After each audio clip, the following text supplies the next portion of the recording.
is April Joy. Welcome back to my channel. Today is Mimosa Monday, okay? For those of you who do not know, every Monday we're going to be doing Mimosa Monday. It's a new segment that I'm adding to my rotation. Yes, I got a head start. Mimosas are my favorite drink. They're my go-to. I drink them like water. I love them. So I thought, what better way to kick off a new dynamic for my channel than to incorporate it with my content. So just for you guys, every Monday I'll be having new content. So yeah, cheers to that. Clink. Now, today's topic, we're going to be talking about starving the ego. Now, if you're a person who is driven by ego and the only thing you have to offer is a false sense of self, you may want to exit this video because you might get your feelings hurt. Sorry about it. I'm just going to tell it like it is. But if you're somebody who wants to grow and learn the essence of being humble, stay. Let's talk about it. I think this generation is at its all-time peak when it comes to vanity, self-absorbedness, arrogance, flex. And I think it mainly stems from social media, of course, and this false presentation that people put out there. And I think it's transpired to the outside world, how we interact with each other, how we make friends, how we operate in our dating lives, or our own personal views for ourselves. I think this has truly, tarnished our generation. Almost to the point where it's completely destroyed the way that we communicate with each other. And it's like a big ass game of smoke and mirrors. Anybody that knows me personally knows that one thing I hate the most is a egotistical, ego-driven individual. Quincy Jones said it best, having a big ego is nothing but dressed up insecurities. When I see people who brag and name drop and embellish their experience, I truly see insecure tattooed on their forehead. I really do. Because if you have to function like that just to make yourself feel good, are you really at peace with yourself?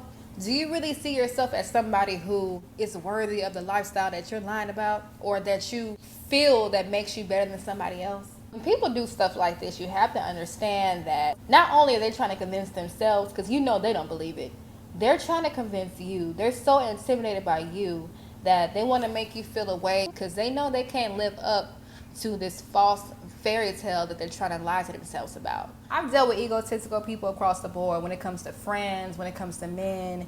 And the funny thing about people with big egos are they're a little bit delusional. Like, some of them really feel like everybody's in competition with them. They feel like everybody's hating on them. But in reality, they're their own biggest hater because they truly hate themselves. The only way for an ego to truly survive is to continue to feed it.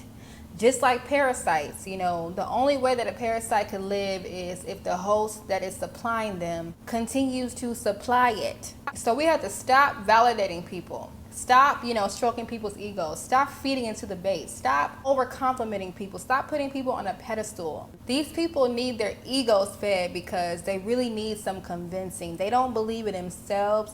So they're going to go extra hard on trying to get you to believe in them and the lies that they're trying to spew out, or the self-love that they claim they have for themselves. They want you to praise this facade. They're fishing for validation so they could fulfill this desire to be accepted. If they fool somebody else into believing what they wish they really were, then life will be good for them. It makes them feel at ease. It's no different from a crackhead. They're seeking a certain high. And they have to continue to get that high to make themselves feel good, Straight up crackhead vibes. If somebody comes at me sideways and says something that I know isn't true, or I know they're trying to impress me, I just be like, come on now. Be humble. Sit down. Be humble. You have to corner people into being themselves, because when they see it's not working, they're like, oh damn, she ain't impressed by this, she ain't impressed. Then they have to really be themselves, So you have to stop feeding people's ego and really try to get them to face themselves for them to be authentic to you. Let me put you on some game, especially guys. The more you let things speak for itself, the more credibility you have, the more sexy it is. When you're going around diarrhea at the mouth, name dropping, I know Drake, I got this much money, I drive these cars, it's like obnoxious and it's a big turnoff. But when you let things speak for itself, like if you keep a woman around long enough, she's gonna see the drip. You know what I'm saying? If you are somebody who dresses a certain way, you have certain cars, you live in a certain way, bring that person around. They will see it for themselves. You don't have to be diarrhea at the mouth on the first date. I got this, I'm this. No, because she's going to be turned off. But when you do things effortlessly, she's going to be more drawn to you. You have to be a mystery. You know what I'm saying? Like, if you're giving it all away at once, people lose interest and they think that you are arrogant, and it's really a turn off. I was on a date before with a guy who every 5 seconds, I swear, he was bragging about every possible thing that he ever did in his life. He was doing stuff like grabbing his car keys, trying to get me to see that he drove a Mercedes, doing extra stuff. And I'm just really sitting there like, boy, if you don't get... You ain't even got to do all that. If you wanted me to see the car that you drove, first of all, anybody impressed by that is really a bird. But if you wanted me to see that, all you had to do was go outside and let valet bring your car to the front, and I would see it for myself. Still wouldn't give a damn. But if that was the angle you're going for, let it speak for itself. When you embellish who you are and you try so hard, it seeps through your pores and people can see that, and it's like overkill. On the flip side, I was dating this other guy.